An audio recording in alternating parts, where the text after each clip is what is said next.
Yes, it's interesting. I got a real buzz one day when an article came out in a conventional geological journal, and they actually referenced an article I'd written in a creationist magazine.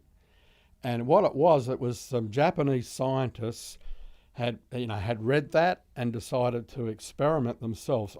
I'd written an article about the rapid petrification of wood, and so what they did is they took some pieces of wood and suspended it with on ropes into a hot volcanic spring water in Japan, and over a 7-year period they took one out each year and looked at it under the microscope, and they actually tracked the silica, the chemicals that were in the hot volcanic water.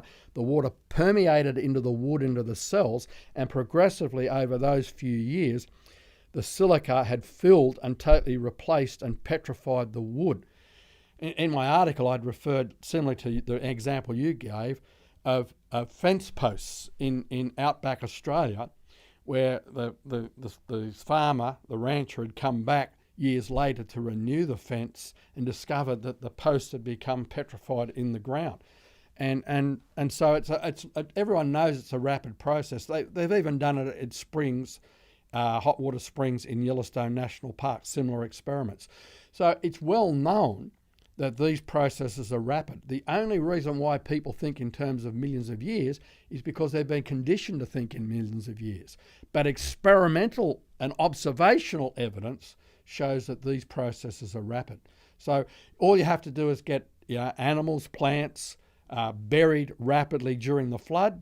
And that's important because, remember, if you leave a dead cow out in the field, the vultures and other animals are going to rip it apart and it's going to rot and decay. You're not going to produce a fossil.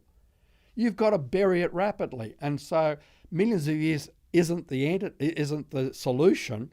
Rapid geological processes during the flood are, where the sediments are going to bury all the dead animals very rapidly, and therefore the conditions are right with the pressure. The chemicals that are buried in the water in the sediments are going to transform those into fossils, into coal very rapidly.